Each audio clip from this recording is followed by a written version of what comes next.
یا زبانی جمع خرچ نہیں کی.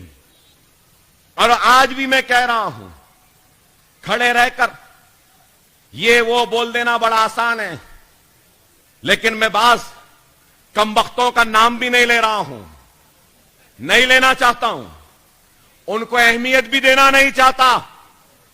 کوئی اہمیت نہیں ہے ان کی.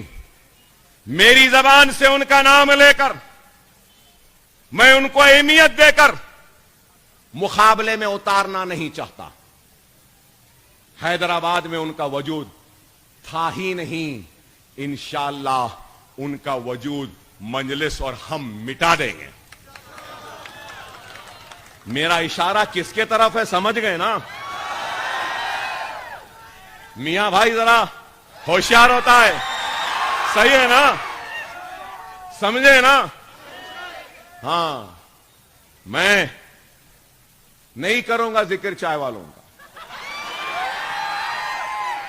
نہیں. خیر, یہ ضرور کہوں گا کہ خدا را وقت اور حالات کو دیکھو کہ حالات کس طرف کروٹ لے رہے ہیں. ہمارا دشمن پوری سر و سامانی کے عالم میں آگے بڑھ رہا ہے اور کوئی موقع کھونا نہیں چاہتا. ہم کو ختم کرنے کا, ہم کو تباہ کرنے کا, ہم کو برباد کرنے کا اور ہماری آبادیوں پر بھی وہ حملہ کرنے کا منصوبہ رکھتا ہے. ایسے حالات میں, ایسے منصوبوں کا کیا ہم جذباتی تقاریروں سے مقابلہ کر سکتے ہیں؟ نہیں میرے بھائی, یاد رکھو, یاد رکھو, حالات کا مقابلہ ہم اگر کر سکتے ہیں تو ایک مرکز سیاسی پر آنے سے کر سکتے ہیں.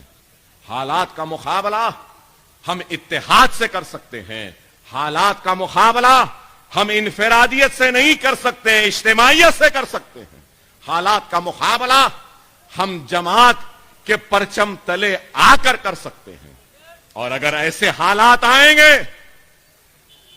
تو اس رات کی شب کھلے آسمان کے نیچے کھڑے ہو کر اللہ اور اس کے رسول کی قسم کھا کر کہہ رہا ہوں, اگر ایسے حالات آئیں گے تو سب سے پہلے اکبر الدین اویسی, اسد الدین اویسی اپنے سینوں پہ گولیاں کھائیں گے, مر جائیں گے اور اپنی لاش پر ملت کو کھڑائیں گے, لیکن ملت کی لاشوں پر کھڑے رہ کر ہم قیادت نہیں کریں گے.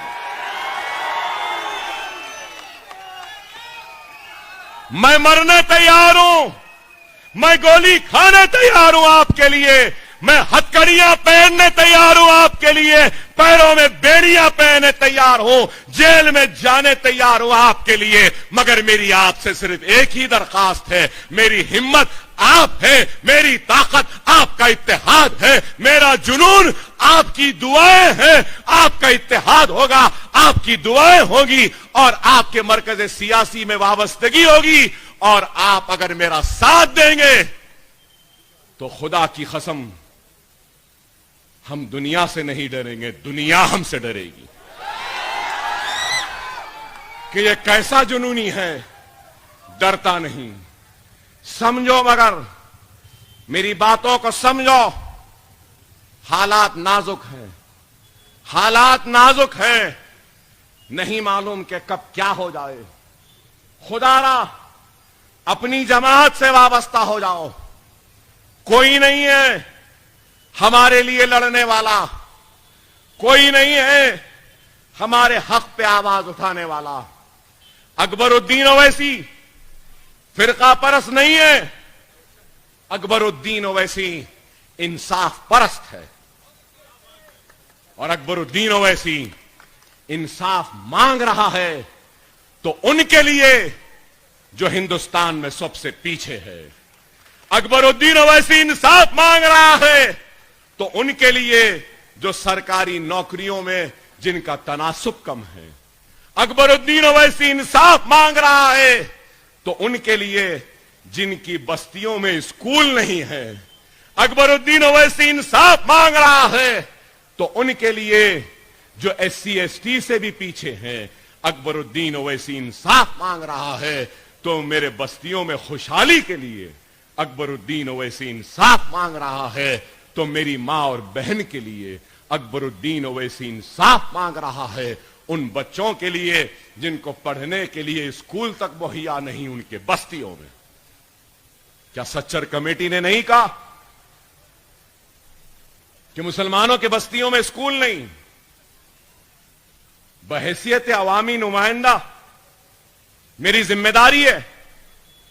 اور ذمہ داری کیا ہے؟ ایک آدمی طاقتور ہے، ایک آدمی کمزور ہے، تو بحیثیت ایم ایل اے میں طاقتور کی مدد کروں یا کمزور کی مدد کروں؟ تو ہندوستان میں سب سے کمزور کون ہے؟ کون ہے؟ مسلمان ہے. تو میں اس کمزور مسلمان کے ہاتھ کو تھام کر دوسروں کے برابر لا کر کھڑا کرنے کا کام کر رہا ہوں. یہ گناہ نہیں ہے. کیا یہ گناہ ہے؟ اگر گناہ ہے تو میں کروں گا، اس لیے کروں گا کیونکہ مجھے اس ملک سے محبت ہے، اس ملک کے شہریوں سے محبت ہے، اور میں چاہتا ہوں کہ اس ملک میں ہندو، مسلمان، سکھ، عیسائی سب کو برابر کا حق ملے، برابر کا موقع ملے، برابر کی نوکری ملے، برابر کے تعلیم کے موقع ملے. کیا غلط ہے؟ کیا گناہ ہے؟ میں یہی مطالبہ کرتا ہوں، اور میرا یہ مطالبہ ان کو برا دکھتا. بھول گئے کیا؟ ارے اکبر الدین اویسی نے